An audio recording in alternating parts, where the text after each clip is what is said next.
చెట్టుకేమో విత్తుకు రుణమున్నది తెలియలేదు.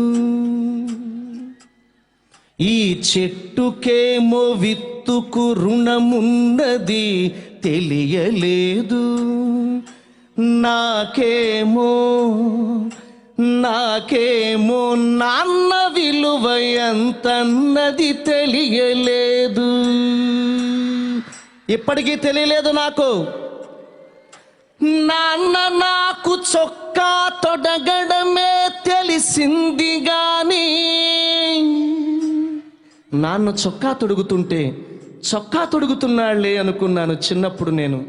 కానీ నాన్న మనసులో ఏముందో తెలుసా?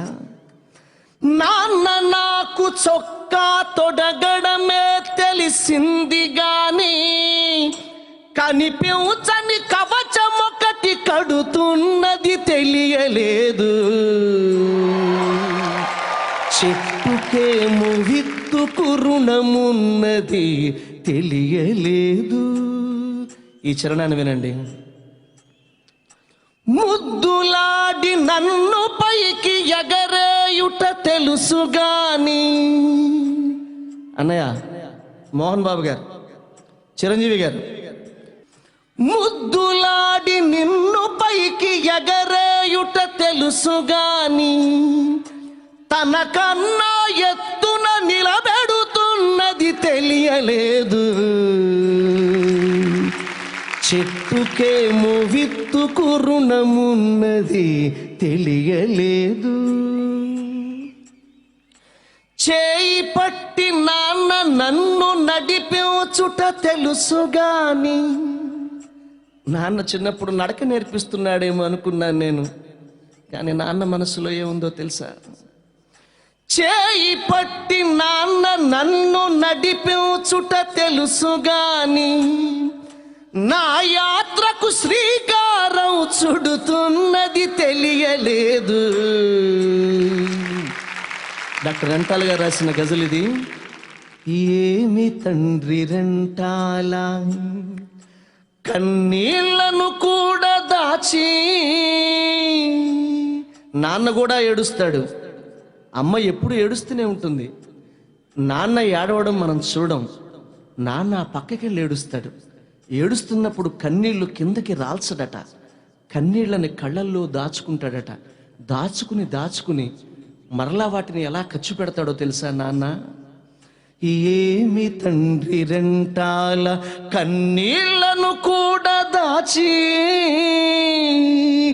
నాకై చెమటగా ఖర్చు పెడుతున్నది తెలియలేదు. చెట్టుకేమో విత్తుకు రుణమున్నది తెలియలేదు. చిరంజీవి గారు, ఇవాళ వీళ్ళు కొట్టే చప్పట్లు మీవి కావు, మీ అమ్మా నాన్నవి. రేపు చరణ్ కోసం కొట్టే చప్పట్లన్నీ మీవే. ఏమి తండ్రి రెంటాల కన్నీళ్లను కూడా దాచి, అలా కన్నీళ్లను దాచుకున్న ఆ నాన్న జీవితంలో ఎలా ఉంటాడు అంటే, నా జీవం నా సారం, నా జీవం నా సారం చీల్చి చూసుకుంటే గాని, నాన్న ఇలా నువ్వై జీవిస్తున్నది తెలియలేదు. చెట్టుకేమో విత్తుకు రుణమున్నది తెలియలేదు. నాకేమో నాన్న విలువ ఎంతన్నది తెలియలేదు.